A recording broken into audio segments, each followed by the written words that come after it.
3, 2, 1. Audio Jungle. Audio Jungle.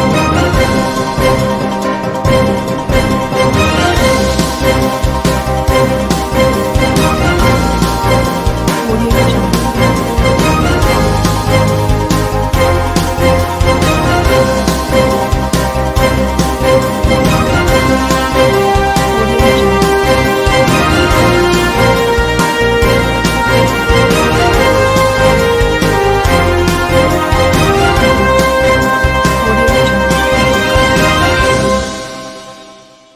नमस्कार, मैं हूं नरेश राघानी और आप देख रहे हैं हॉराइजन न्यूज। सीएम के ओएसडी लोकेश शर्मा वल्लभ नगर प्रचार में जाते वक्त कुछ देर रुके ब्यावर। ओएसडी लोकेश शर्मा ने कहा, विकास के नए आयाम स्थापित कर रही है गहलोत सरकार। ब्यावर से हेमंत साहू की रिपोर्ट। मुख्यमंत्री अशोक गहलोत के ओएसडी लोकेश शर्मा जयपुर से वल्लभ नगर चुनाव प्रचार में जाते वक्त कुछ देर ब्यावर में रुके।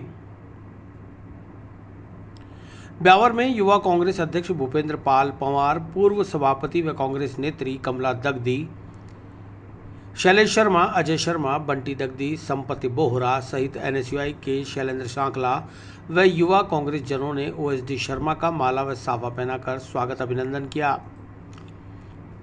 इस दौरान मीडिया से मुखातिब होते हुए ओएसडी शर्मा ने कहा कि मुख्यमंत्री अशोक गहलोत के नेतृत्व में राज्य सरकार जनहित के कार्य करते हुए विकास के नए आयाम स्थापित कर रही है। प्रदेश में आयोजित हो रहे प्रशासन शहरों के संग व गांवों के संग शिविरों में जनता के अटके हुए काम पूरे किए जा रहे हैं। सीएम गहलोत के नेतृत्व में हमारी सरकार के प्रभारी मंत्री व अधिकारी शिविरों में जाकर जनता की समस्या का हाथों हाथ निदान कर राहत दे रहे हैं। ओएसडी शर्मा ने ट्वीट के बाद हुए बवाल के बारे में सफाई देते हुए बताया कि सब कुछ अब सामान्य हो गया है। राजनीतिक कारणवश बेवजह मेरे ट्वीट को निशाना बनाने का प्रयास किया गया। कुछ देर कांग्रेस जनों से वार्ता कर ओएसडी शर्मा वल्लभ नगर की ओर प्रस्थान कर गए।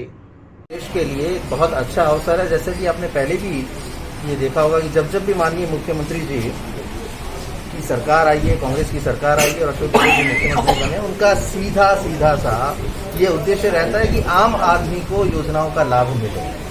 और प्रशासन गांवों के संग और शहरों के संग एक ऐसा अभियान है जिसमें हर आम आदमी पहुंचकर उस अभियान के माध्यम से अपनी समस्याओं का समाधान करवा सकता है। तो इसलिए हम उस प्रशासन गांवों के संग और शहरों के संग अभियान को पूरे तरीके से सरकार के सारे लोग, मंत्री, अधिकारी, सभी लोग उसमें जुटे हुए हैं और उसको सफल बनाने में लगे हुए। उसका मैं पूरी तरह से निर्वहन कर रहा हूँ। मुझे जो भी माननीय मुख्यमंत्री जी ने मुझे जो भरोसा किया है, मैं उस भरोसे को पूरा खरा उतरूंगा। उसका मेरा पूरा प्रयास रहेगा। मुझे जिस भी तरीके का काम दिया जा रहा है, चाहे वो मीडिया से संबंधित है, आईटी से संबंधित है, या जो भी मुझे जिम्मेदारी दी जा रही है, मैं उसी पे काम कर रहा हूँ। तीर्थनगरी पुष्कर के 2 रिसोर्ट्स में चल रहे फर्जी अंतर्राष्ट्रीय कॉल सेंटर का पर्दाफाश। जयपुर इंटेलिजेंस व अजमेर स्पेशल टीम ने संचालक सहित 18 शातिर ठगों को दबोचा। तीर्थनगरी पुष्कर दुनिया भर के पर्यटकों को अपनी आध्यात्मिक शांति और प्राकृतिक सौंदर्य के आकर्षण से यहाँ खींच लाती है। वहीं दूसरी ओर जुर्म की दुनिया के काले कारोबारी इसी छवि की आड़ में अपने काले कारनामों को अंजाम देने से बाज नहीं आ रहे। राजस्थान पुलिस, इंटेलिजेंस और जिला पुलिस की सजगता के चलते इस बार इन काले कारोबारियों के मंसूबे पूरे नहीं हो पाए। पुष्कर कस्बे के 2 रिसोर्ट्स में हुई छापेमार कार्रवाई में 2 अंतर्राष्ट्रीय साइबर ठगी के कॉल सेंटर्स का पर्दाफाश हुआ है। जिला पुलिस अधीक्षक जगदीश चंद्र शर्मा ने बताया कि महानिदेशक पुलिस इंटेलिजेंस राजस्थान उमेश मिश्रा व IG Ajmer range S Sengathir के निर्देशन में सीओ ग्रामीण सुमित मेहरदा और जयपुर पुलिस मुख्यालय की टीम ने पुष्कर कस्बे के बामदेव रोड स्थित नेचर रिट्रीट रिसोर्ट और रॉक्स एंड वुड रिसोर्ट्स में अलसुबह 4 बजे बाद छापामार कार्रवाई को अंजाम देते हुए मौके से 19 लोगों को गिरफ्तार कर लिया। 12 घंटे चली कार्रवाई में सामने आया कि the nature retreat resorts Pushkar में दिल्ली निवासी संचालक राहुल पुष्कर में बैठकर अमेरिका के नागरिकों से अमेजॉन कंपनी के प्रतिनिधि बनकर ठगी कर रहा था।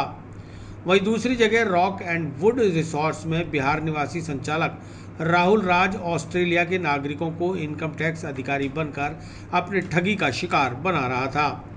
दोनों ही जगह से इनके सहयोगी कार्यरत आरोपियों को भी गिरफ्तार कर लिया गया है।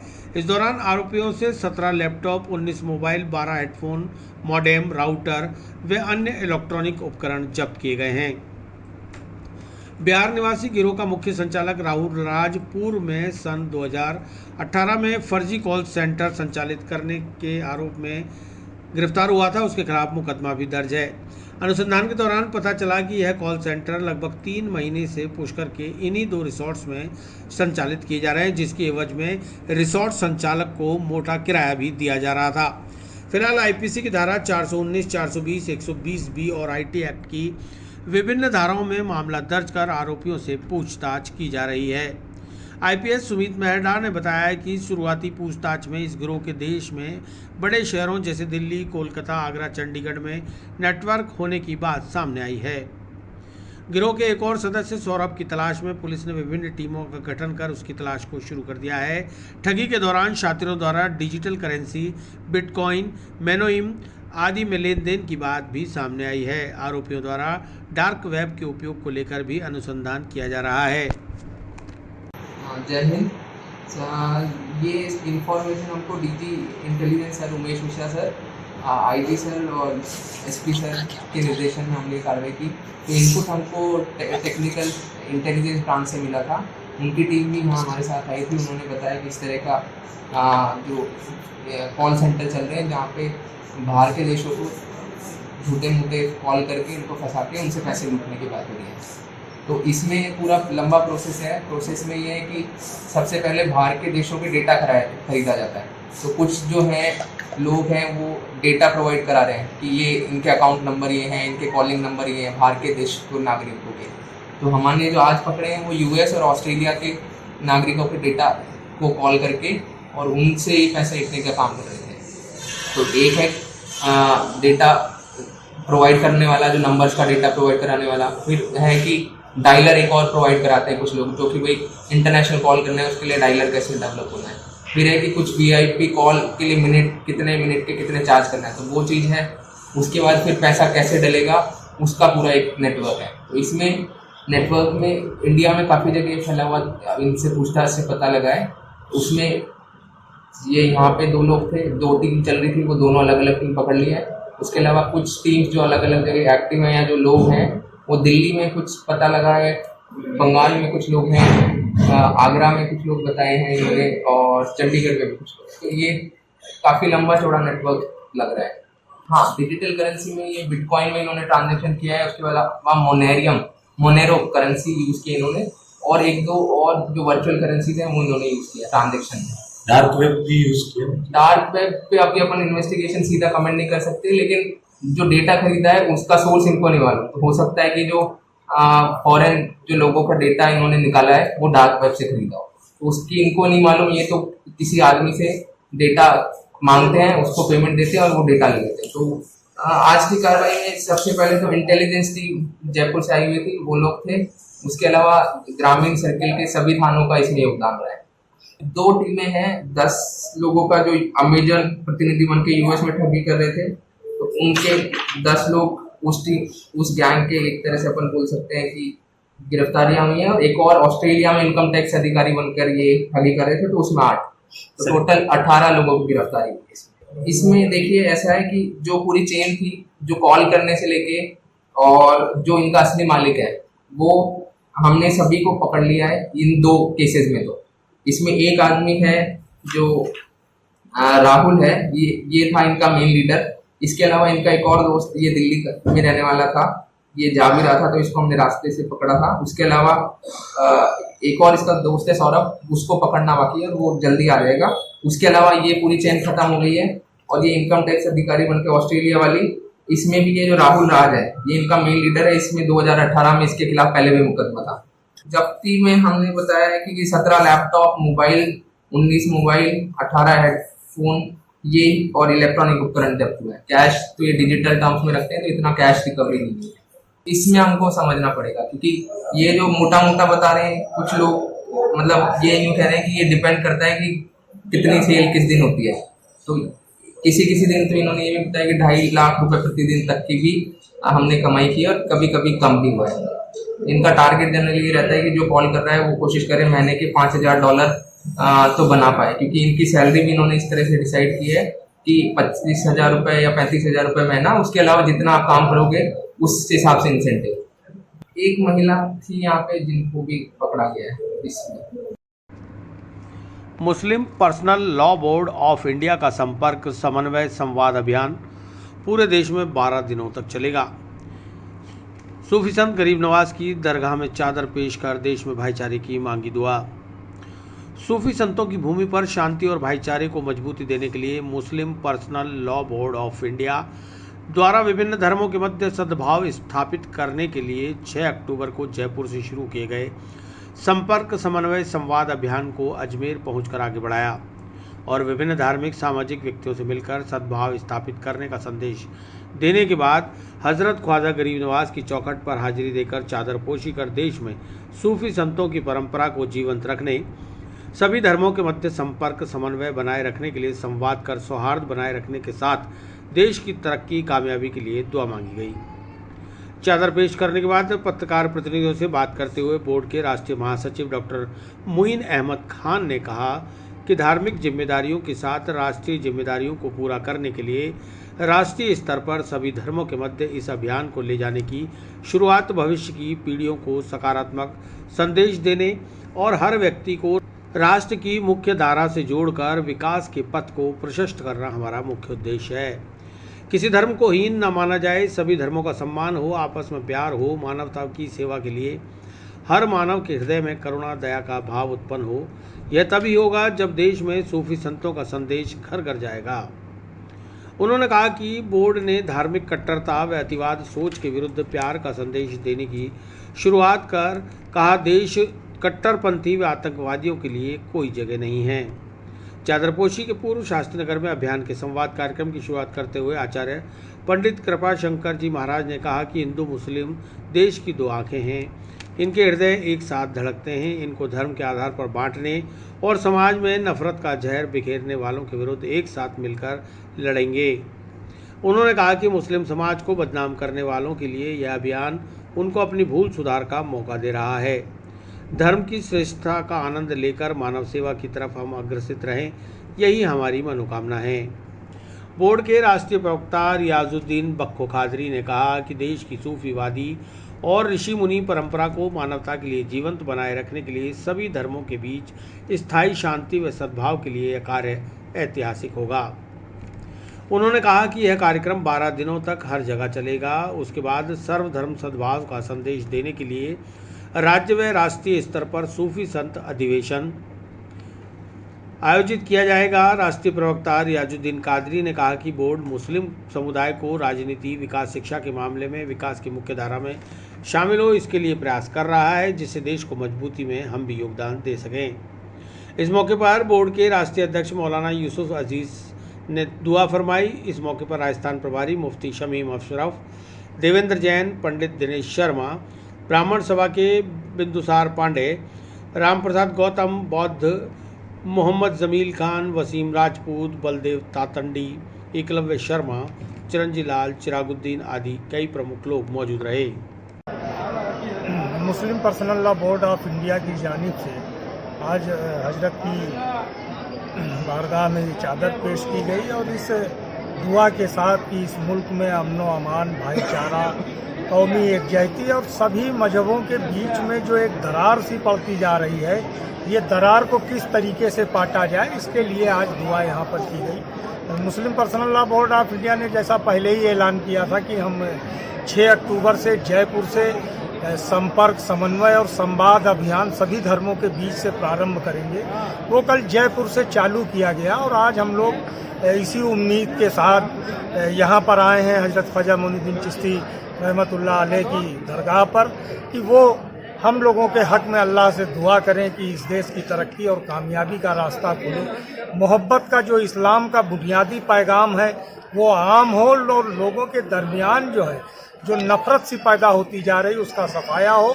और सुन्नत वल जमात और सूफीवादी जो रवायत है हमारी वो इस देश में मजबूत हो और उस मजबूती के साथ साथ हमारी कौम और हमारे बिरादरान वतन भी तरक्की और कामयाबी की राह पर जाएं। इसी उम्मीद और इन्हीं दुआओं को लेकर हम हजरत की बारगाह में हाजिर हैं। आम आदमी पार्टी जिला अजमेर के द्वारा मुख्यमंत्री अशोक गहलोत के नाम ज्ञापन। छोटे दुकानदारों, रेहड़ी थड़ी वालों को रात 8 बजे बाद कारोबार करने की छूट देने की मांग। आम आदमी पार्टी शहर जिला अजमेर के द्वारा आज जिला अध्यक्ष मीना त्यागी के नेतृत्व में पार्टी कार्यकर्ताओं ने जिला कलेक्ट्रेट पहुंचकर जिला कलेक्टर प्रकाश राज पुरोहित को प्रदेश के मुख्यमंत्री अशोक गहलोत के नाम ज्ञापन सौंपकर रात 8 बजे बाद ठेले वालों, रेहड़ी वालों और फुटकर व्यापारियों को भी कारोबार करने में छूट देने की अपील की है। मीना त्यागी ने बताया कि पिछले 2 साल से कोरोना काल और लॉकडाउन के कारण छोटा व्यापारी और उसका कारोबार पूरी तरह प्रभावित हुआ है। इनके बिगड़े हालातों से उबारने के लिए ज़रूरी है कि राज्य सरकार उसी नोटिफिकेशन को रद्द कर दे जिसमें छोटे दुकानदारों को रात 8 बजे तक ही दुकान खोलने की इजाज़त दी गई है। आम आदमी पार्टी राजस्थान सरकार से मांग करती है कि कोरोना के कम हुए प्रभाव और नवरात्र के दौरान बढ़ी हुई ज़रूरतों को देखते हुए छोटे कारोबारियों के खिलाफ रात 8 बजे तक दुकान खोलने और कारोबार करने का प्रतिबंध हटाकर उन्हें भी रोजी रोटी कमाने दिया जाए। प्रदेश के ज़्यादातर शहरों में पुलिस रात 8 बजे के बाद दुकानदारों, रेहड़ी थड़ी और खोमचे लगाने वालों का कारोबार बंद करा देती है, जबकि इनका कारोबार 8 बजे बाद ही चालू होता है। लिहाजा राज्य सरकार अपने नोटिफिकेशन में रियायत प्रदान करते हुए इन्हें राहत दे। जो मार्केट का टाइम 8 बजे के बाद मार्केट बंद हो जाते हैं, उसी को लेके हमारी अशोक गहलोत जी से मांग है कि 8 बजे के बाद भी जो छोटे दुकानदार हैं, ठेला लगाने वाले, रेवड़ी लगाने वाले, उनके टाइम बढ़ाया जाए। 8 बजे के बाद तक मार्केट खुले रहे ताकि उन लोगों को रोजगार प्रॉपर हो उनका। दूसरा, जो लोग हैं वो 11 बजे मार्केट खुलता है तो 11 बजे और 6-7 बजे वो अपने रोजगार से जब घर आते हैं तो उस टाइम वो 7 से 8 के बीच रोजगार तो वो खरीदारी तो कर नहीं सकते, जिससे उनको भी नुकसान होता है, छोटे जो दुकानदार हैं उनको भी नुकसान होता है। तो हम ये चाह रहे हैं कि अगर 8 बजे के बाद मार्केट खुलता है तो छोटे जो वो दुकानदार हैं उनको भी इसका लाभ प्रॉपर मिल जाए। नगर निगम द्वारा हरित अजमेर के तहत वार्ड पार्षदों द्वारा पौधा वितरण। वार्ड 78 के पार्षद हमीद खान ने वार्डवासियों को 1500 औषधीय पौधों का किया वितरण। अजमेर नगर निगम द्वारा क्लीन अजमेर ग्रीन अजमेर की अवधारणा के तहत नगर निगम के अंतर्गत आने वाले समस्त 80 वार्डों में पौधे वितरण का कार्यक्रम किया जा रहा है, जिसके अंतर्गत आज वार्ड नंबर 78 के पार्षद हमीद खान ने अपने वार्ड में तुलसी, अश्वगंधा, गिलोय सहित कई प्रजातियों के लगभग 1500 औषधीय पौधों का वितरण किया। बड़ी संख्या में वार्डवासियों ने पौधे ग्रहण किए और उन्हें पाल पोस कर संभालने की जिम्मेदारी भी ली। इस मौके पर चित्रकूट कॉलोनी विकास समिति के महामंत्री सूरज प्रकाश माथुर, बालाजी नगर की समाज सेवी ज्योति चंदीरमानी सहित क्षेत्र के कई गणमान्य लोग मौजूद रहे। मेरे पास करीब 6 से 7 हज़ार पौधे हैं, उसमें से मैंने 1500-2000 हज़ार पौधे बांट दिए हैं।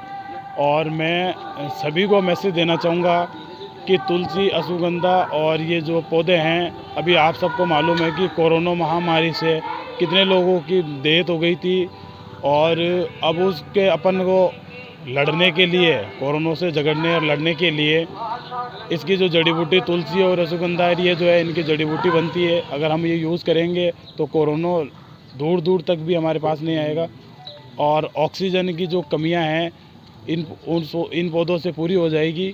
तो इसलिए हमने हमारे वार्ड के अंदर करीब 1500 पौधे आज बांटे हैं और ये मेरा निरंतर जो है ये कार्यक्रम जारी रहेगा। और मेरे वार्ड से जैसे बालाजी नगर से जो हैं ज्योति दीदी जी आए थे, चित्रकूट कॉलोनी से सूरज माथुर जी, बबलू जी और मेरे वार्ड के समस्त नागरिक जो हैं वो यहाँ पर आके जो पौधे मैं वितरित कर रहा हूँ उसका लाभ ले रहे हैं। और मैं मेरे वार्डवासियों को धन्यवाद देना चाहूँगा कि इन्होंने इस पौधों को ले जाके एक तरीके से इनका पालन पोषण करेंगे, मुझे इतनी उम्मीद और आशा है। बालाजी नगर की ज्योति चंदीरमानी ने बताया कि वार्ड पार्षद हमीद खान क्षेत्र के लोगों के लिए सहज उपलब्ध रहते हैं और जब भी उन्हें कोई काम बताया जाता है वे तत्काल उस काम को पूरा करते हैं। उनके द्वारा क्षेत्र में साफ सफाई के साथ ही हरित अजमेर के तहत पौधे लगाने का कार्य भी किया गया है और आज भी उनके द्वारा कई औषधीय पौधे बांटे गए हैं। मैं ज्योति चंदीरमानी, वार्ड 78, पार्षद हमारे हमीद खान जी। जब से जीत के आए हैं उम्मीद लोगों को था कि शायद कांग्रेस ही है, काम नहीं करेंगे, लेकिन उम्मीद से ज़्यादा अच्छा काम किया है। कोई भी ऐसी चीज़ नहीं है कि हम इनको फ़ोन करें और नहीं करते हैं, हैंड टू हैंड सारा रिज़ल्ट आता है। और आज भी अगर पौधे बांट रहे हैं, ये पिछले 10-15 दिनों से इनका सिलसिला चल रहा है। और कोरोना का देखते हुए पौधों को लगाना करना ऑक्सीजन के हिसाब से, डेंगू के हिसाब से, गिलोय है, अश्वगंधा है, तुलसी है, तो मुझे लगता है कि हर एंगल से पौधे लगाना बेस्ट है। तो इन्होंने ये जो पहल की है अनूठी पहल है और इन सारी चीज़ों के लिए तहे दिल से हम धन्यवाद करते हैं इनका। चित्रकूट कॉलोनी विकास समिति के महामंत्री सूरज प्रकाश माथुर ने बताया कि वार्ड 78 के पार्षद हमीद खान द्वारा आज क्षेत्रवासियों को लगभग 1500 औषधीय पौधे, जिसमें तुलसी, अश्वगंधा, गिलोय सहित अन्य औषधीय पौधे शामिल हैं, वितरित किए गए हैं। चित्रकूट कॉलोनी विकास समिति का महामंत्री पार्षद महोदय हमीद भाई ने जब से जीत के आए हैं तो हमारी कॉलोनी के अंदर जो सफाई का काम है वो लगता है कि अब शुरू हुआ है। मेरे को उस कॉलोनी में रहते हुए करीब 16 साल हो गए हैं। तो सफाई के मामले में आज तक कभी भी इतनी अच्छी सफाई और व्यवस्था जो है इन्होंने करी है, उसका मैं तहे दिल से आपको धन्यवाद देता हूँ। और मैं पूरी उम्मीद रखता हूँ कि आगे भी हमीद भाई ऐसे ही वार्ड में अपना कार्य करते रहेंगे। आज पौधे बांटे, ये इनकी बहुत अच्छी पहल है और आगे भी इनको इसी तरह के कोई ना कोई आयोजन करते रहना चाहिए, जिससे इनका संदेश पूरे वार्ड में जावे, पूरे अजमेर में जावे, जिससे और दूसरे पार्षद भी इनको देख के कुछ देवे तो वो भी अपने वार्ड में इस तरह के कार्य करें। कोरोना काल चलो चाहे नहीं चलो, पर ये पौधे तो हमेशा काम में आता है। तुलसी पौधा ये तो अपने जीवन की शैली में है। इसको तो आपको घर के अंदर लगाना बहुत अति आवश्यक है और लगाना भी चाहिए। विधवा ने पति की मृत्यु पर मिली क्लेम राशि हड़पने वाले आरोपी के खिलाफ कार्रवाई की मांग। पीड़िता इंदिरा देवी ने आरोपी सुखदेव सिंह व उसके सहयोगियों के विरुद्ध कानूनी कार्रवाई कर राशि दिलवाने के लिए एसपी को सौंपा ज्ञापन। गांव सबलपुर, पोस्ट भानपुरा, तहसील मसूदा, जिला अजमेर से आई विधवा इंदिरा देवी ने शुक्रवार को पुलिस अधीक्षक कार्यालय पहुंचकर न्याय के साथ पति की मृत्यु के बाद मिली इंश्योरेंस क्लेम राशि हड़पने वाले आरोपी के विरुद्ध कानूनी कार्रवाई कर राशि दिलाने की मांग का ज्ञापन एसपी को सौंपा। पीड़िता इंदिरा देवी ने बताया कि उसके पति की मृत्यु 3.5 वर्ष पूर्व हो गई थी, जिसका insurance Eon life insurance company में किया हुआ था। पति की मृत्यु उपरांत क्लेम राशि 3,50,713 रुपये का उसके पास चेक आया, जो गांव के ही रहने वाले सुखदेव सिंह रावत ने उससे लेकर क्लेम के लिए ऑफिस ले जाकर एक्सिस बैंक में खाता खुलवाया और मोबाइल नंबर में स्वयं का नंबर डालकर एटीएम और चेक बुक जारी करवाकर पैसा हड़प लिया। इसके बाद जब उससे पैसों का तकाजा किया तो उसने कहा 50,000 रुपये लेकर मामले को रफा दफा कर ले, तू मेरा कुछ नहीं बिगाड़ सकती। इस मामले में मसूदा थाने के पूर्व थाना अधिकारी शांतिलाल जीनगर ने भी उस पर राजीनामे का दबाव बनाया। इसके बाद जब न्याय नहीं मिला तो उसने पुलिस अधीक्षक से न्याय की गुहार लगाई है। अपने छोटे छोटे 4 बच्चों के साथ एसपी कार्यालय पहुंची बेवा इंदिरा देवी ने अपनी व्यथा मीडिया को सुनाते हुए बताया। आज 7 के महीने यही हुआ सर, हमारा आदमी बीमो करवाई और तो बीमो कराई के बाद के महीना 6 महीना हुआ हमारा आदमी एक्सपायर हो गया। तो बस कियो हमारे साथ चालो इंदिरा तार बीमो करवायो जी को पास हुई भी साथ में ले गयो, कटे ले गयो, कहीं नहीं दो 6-9 करवा लिया, चेक बुक ले लिया, फोन मोबाइल नंबर भी का दे दिया। हमारे पास में तो कहीं नहीं रखियो, बस मन मना कर दियो कि भाई तार बीमो तो आई गो ना फेल हो गयो। बीमो की ठीक है भाई फेल हो गयो। बस 5 बार के महीने नोटिस आई बैंक के महीनों भाई क्या तो खाता न बंद करो, खाता न बंद न करो तो 5 पैसे भरो के महीने मुख्य मार ब्यावर में खाता ही नुकलेड़ो और बीमार 4 नोटिस आई के महीने। तो एक मार जेवर ने बताया मुख्य नोटिस आयो, वो क्यों नोटिस आई उड़े पची वो बा कटवाई, तो कटवाई बैंक में जार कटवाई तो क्यों 3.5 लाख रुपये आपको उठोड़ है, 3.5 लाख रुपये उठोड़ है। तो हाँ उठोड़ है ये पची माइन देखियो तो मैंने जार कियो, तो अब वो कहे कि मुकदमा दर्ज कराइयो, मुझसे जार रिपोर्ट करवाई दे दमपट्टी जे के फैसलो कर ले, फैसलो करवा के लिए गया तो क्या 50,000 रुपये ले ले फिर फैसलो कर ले और मारन का ही कौन मसूदा थाना में दर्ज कराया था। बैंक तो अजमेर के माइन है सुक्का सिंह ने, वो हमारा जेठ लगता है, हमारे परिवार में ही है। हाँ कोई नेता भी है? हाँ जी कि मैंने बार बढ़िया सा एक तेरा आपको वो मेरे को धमकी दे रहा है कि भाई सुखदेव सिंह बीजेपी का नेता है वो, तो वो कहता है 50,000 रुपये ले लियो, फैसलो कर लियो। कितने बच्चे हैं आपके? मेरे 3 बच्चे हैं। मैं एसपी साहब से मिलना है। क्या चाहते हो आप? मेरे को जो मेरा पैसा उठाया ये पैसा मेरे को दिलवा दो। कोयले की कमी से प्रदेश में बिजली संकट के बीच डिस्कॉम सतर्क। बिजली संकट बढ़ा तो कटौती संभव, उपभोक्ताओं से बिजली बचाने की अपील। अजमेर विद्युत वितरण निगम लिमिटेड ने कोयले की कमी से पैदा हुए बिजली संकट से निपटने के लिए तैयारी शुरू करते हुए उपभोक्ताओं से भी सब्र के साथ बिजली की बचत करने की अपील की है। निगम ने कहा कि ऊर्जा विकास निगम द्वारा बिजली एक्सचेंज से लगातार बिजली खरीदने के लिए प्रयास किए जा रहे हैं। जल्द ही इस समस्या का हल निकाल लिया जाएगा। इसके बावजूद यदि बिजली संकट बढ़ा तो पीक आवर्स और ऑफ पीक आवर्स में कटौती की जाएगी। अजमेर विद्युत वितरण निगम लिमिटेड के प्रबंध निदेशक वीएस भाटी ने बताया कि संपूर्ण देश में विभिन्न थर्मल प्लांटों में कोयले की कमी से बिजली का उत्पादन कम हो रहा है। इससे राजस्थान में भी बिजली का संकट पैदा हो गया है। मुख्यमंत्री अशोक गहलोत ने डिस्कॉम को उपभोक्ताओं को राहत देने के हर संभव प्रयास करने के निर्देश दिए हैं। भाटी ने बताया कि यह कोयला संकट पूरे भारत में है। राजस्थान सरकार के नेतृत्व में डिस्कॉम द्वारा अपने उपभोक्ताओं को इस समस्या से निजात दिलवाने के लिए भरसक कोशिशें की जा रही हैं। ऊर्जा विकास निगम के अधिकारी और इंजीनियर लगातार बिजली एक्सचेंज से बिजली खरीद की मॉनिटरिंग कर रहे हैं, जिससे इस समस्या का समाधान जल्द से जल्द हो सके। उन्होंने उपभोक्ताओं से अपील की है कि बिजली की बचत करें। पीक आवर्स और ऑफ पीक आवर्स में बिजली का उपभोग में बचत करेंगे तो समस्या का हल निकाला जा सकता है। उन्होंने बताया कि विद्युत उत्पादन में कमी के चलते डिस्कॉम को पीक आवर्स में शाम 6 बजे से रात 10 बजे के बीच मजबूरन ग्रामीण क्षेत्रों में अनुमानित 1 से 2 घंटे तथा शहरी क्षेत्रों में 1 घंटे की कटौती संभव है। इसी तरह ऑफ पीक आवर्स में दिन के समय शहरी क्षेत्र में 1 घंटे तथा ग्रामीण क्षेत्रों में अनुमानित 3 घंटे बिजली की कटौती संभव है। एलिवेटेड रोड निर्माण की कछुआ चाल, परेशान दुकानदार पहुंचे प्रशासन के द्वार। उंधड़ी हुई सड़कों की मरम्मत कराकर रोशनी की व्यवस्था कराने की मांग। अजमेर स्मार्ट सिटी मिशन के तहत पिछले 3 साल से कछुआ चाल से चल रहा एलिवेटेड रोड निर्माण कार्य कब पूरा होगा और कब दुकानदारों व आमजन को राहत मिलेगी, इसी उम्मीद में सब लोग नारकीय जीवन जीने को मजबूर हैं। केसरगंज स्टेशन रोड, खाईलैंड मार्केट और कचहरी रोड के व्यापारियों और ग्राहकों के लिए परेशानी का सबब बन चुके एलिवेटेड रोड निर्माण की कछुआ चाल से व्यापारी सबसे ज़्यादा परेशान हैं। शुक्रवार को कचहरी रोड व्यापारिक संघ के अध्यक्ष नरेंद्र सिंह छाबड़ा के नेतृत्व में व्यापारियों ने अतिरिक्त जिला कलेक्टर को ज्ञापन सौंपकर उंधड़ी हुई सड़कों की मरम्मत करवाने के साथ ही कचहरी रोड व अन्य बाजार जहां पर एलिवेटेड रोड निर्माण का कार्य चल रहा है वहां लाइट की व्यवस्था कराने की मांग की है। नरेंद्र सिंह छाबड़ा ने बताया कि बारिश से पूर्व सड़कों की मरम्मत का काम हुआ था, लेकिन इतना घटिया काम हुआ कि बरसात के अंदर वापस से बड़े बड़े खड्डे हो गए। बरसात बंद हुए 1 सप्ताह से ज़्यादा का समय बीत चुका है, लेकिन प्रशासन अभी भी मानसून मोड में है।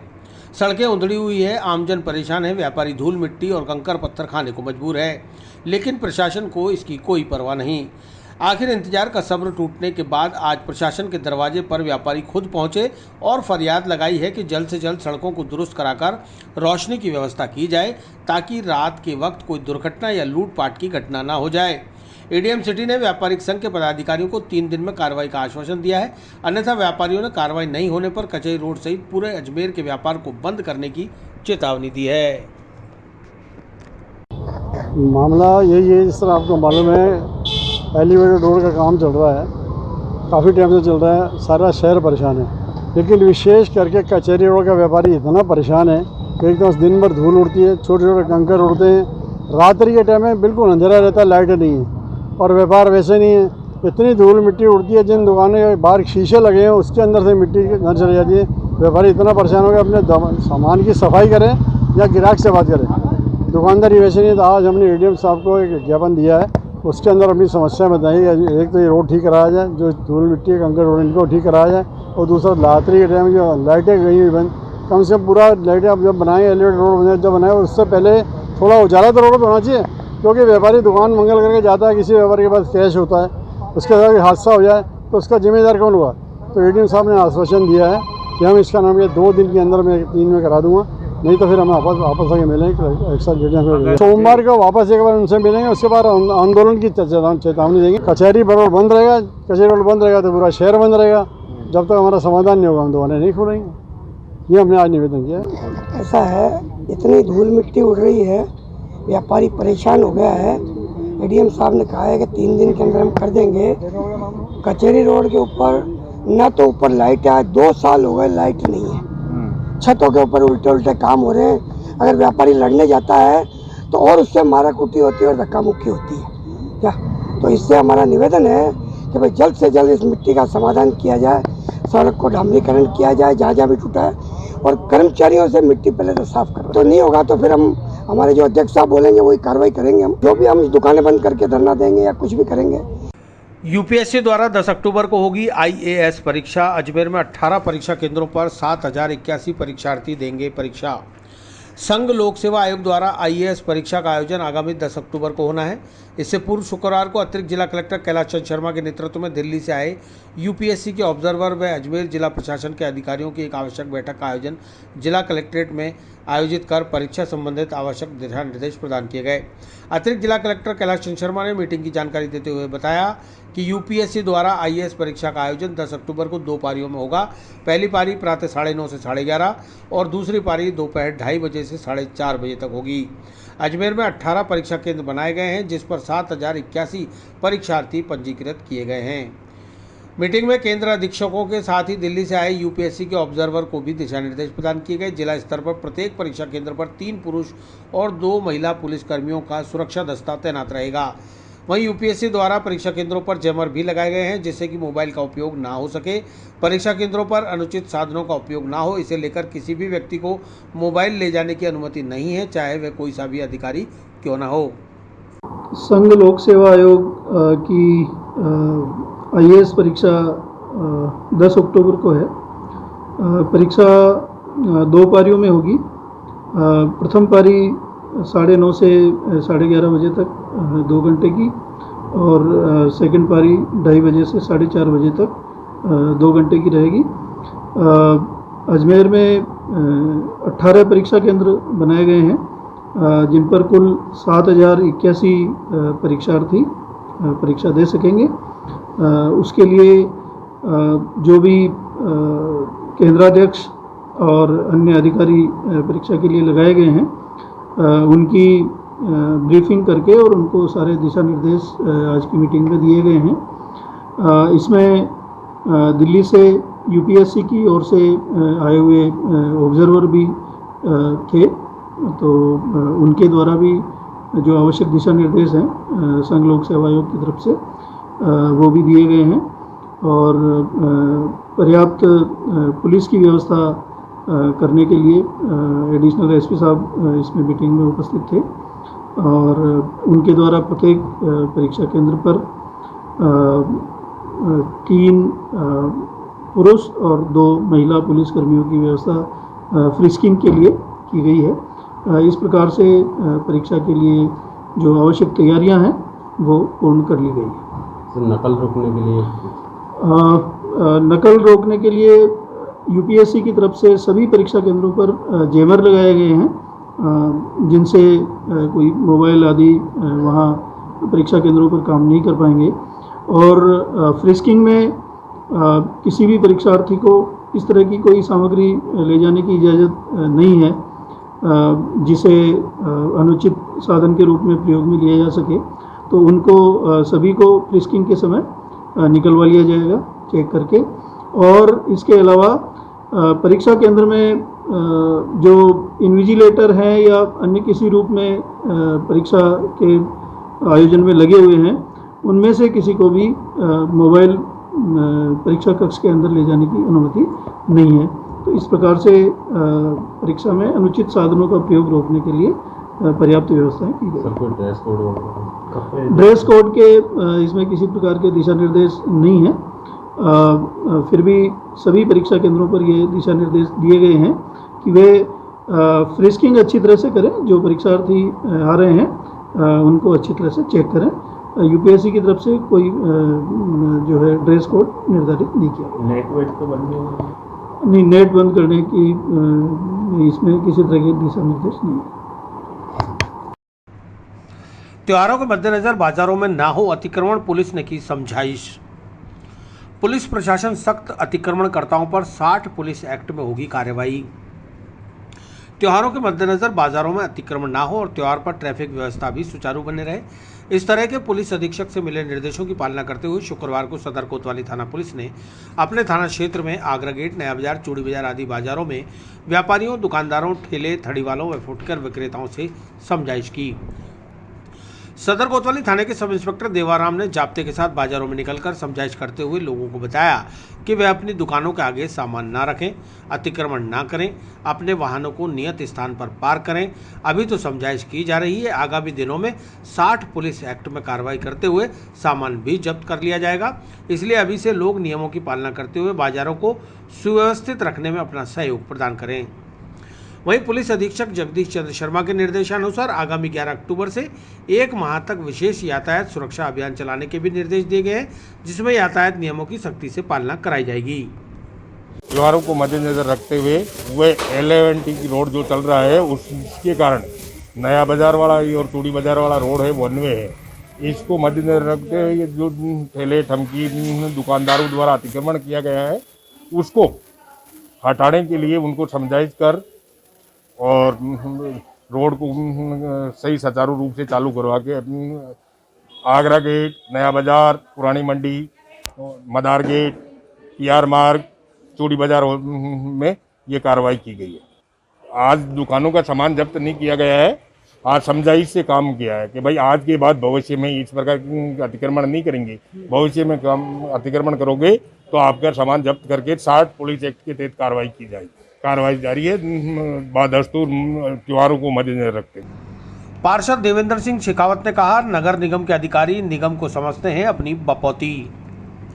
महापौर को गुमराह कर स्टेशन रोड माल गोदाम के पास करोड़ों रुपए की बेशकीमती भूमि को लाखों रुपए में नीलाम करने का आरोप।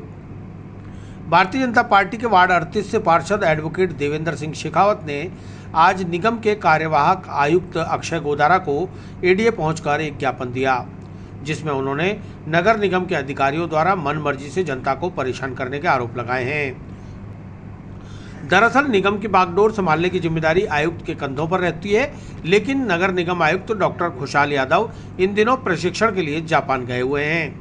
ऐसे में कार्यवाहक आयुक्त की जिम्मेदारी ADA कमिश्नर गोदारा के पास है, लिहाजा गोदारा को ज्ञापन सौंपा गया। शेखावत ने आरोप लगाया कि नगर निगम के अधिकारी अपनी मनमर्जी से काम करते हुए निगम को अपनी बपौती समझे हुए हैं, जिसका ज्वलंत उदाहरण है नगर निगम द्वारा हाल ही में स्टेशन रोड माल गोदाम के पास नीलाम की गई भूमि, जिसे वर्ष 2012 में 76 लाख रुपए में नीलाम किया गया था। उस वक्त तत्कालीन महापौर कमल बाकोलिया ने उसे अनुमानित राशि से कम राशि मिलने का हवाला देकर निरस्त कर दिया था। आज उसी भूमि को 10 वर्ष बाद जब नीलाम किया गया तो सिर्फ 82,90,000 रुपए में ही नीलाम कर दिया गया। तो क्या 10 वर्षों में सिर्फ 7 लाख रुपए की ही मूल्य वृद्धि हुई है? अगर 76 लाख रुपए की FD करा दी जाती तो आज 2.25 करोड़ रुपए हो जाते। ऐसे में निगम अधिकारी किस मद के अंदर अनाप शनाप मनमर्जी से सौदा कर रहे हैं, इसकी जानकारी उन्हें देनी चाहिए। इसके अलावा वर्ष 2016 से लेकर वर्ष 2020 तक का ऑनलाइन डाटा तत्कालीन smartraz.com डिजिटल कंपनी लेकर फरार हो चुकी है, इसका भी कोई अता पता नहीं है। शेखावत ने निगम अधिकारियों पर नगर निगम की मेयर और जनप्रतिनिधियों को अंधेरे में रखकर सत्ताधारी राजनीतिक पार्टी के लोगों के प्रभाव में कार्य करने के आरोप लगाए हैं। मैंने आज जो कि पूर्व में भी कई पार्षदों ने शिकायत करी है कि अजमेर नगर निगम के जो उच्च अधिकारी हैं वो नगर निगम को अपनी बपौती समझकर चला रहे हैं, और न केवल जनप्रतिनिधियों को, यहाँ तक कि हमारे जो आदरणीय जो मेयर साहब हैं उनको भी कहीं ना कहीं इन लोगों ने गुमराह कर रखा है। और उसके जीते जागते उदाहरण जैसे कि आज मैं आपको बताऊं कि अभी 5 अक्टूबर को इन्होंने एक स्टेशन रोड पर एक नीलामी करी है। वो नीलामी जो कि 2021 के अंदर करी है, वो नीलामी 2012 के अंदर ऑलरेडी हो गई थी।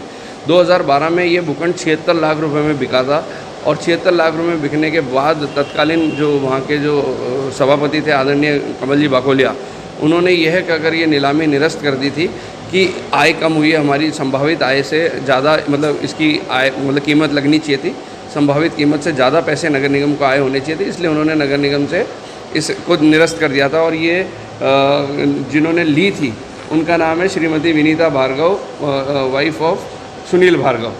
तो मुझे ये बताइए कि 10 साल के बाद आज नगर निगम ने पुनः नगर निगम के अधिकारियों ने उस ज़मीन को बेचा है और मात्र 82 लाख 90 हज़ार रुपये में बिका है। अर्थात 76 लाख से 82 लाख 90 हज़ार में सिर्फ 6 लाख का डिफरेंस आता है। तो 10 साल में क्या भूखंड की कीमत 6 लाख ही हुई? अगर हम बैंक ब्याज भी देख लें तो 76 लाख को यदि हम बैंक जो राष्ट्रीयकृत बैंक की जो दर है उससे भी कर दें तो रकम 1.5 हो जाती है, यानी 1.25 करोड़ रुपए के करीब ये रकम जाती है। और उस 1.25 करोड़ रुपए के 1 करोड़ 75 लाख 70 लाख रुपए की जगह उन्होंने सिर्फ 83 लाख रुपए में ये करी है। दूसरी 20 सितंबर 2016 से 20 सितंबर 2020 तक जो smartraj.com करके एक ऑनलाइन कंपनी थी जो राज्य सरकार से यहाँ पर अनुबंधित थी, वह नगर निगम के सारे ऑनलाइन के जितने भी रजिस्ट्रेशन होते थे वो करती थी।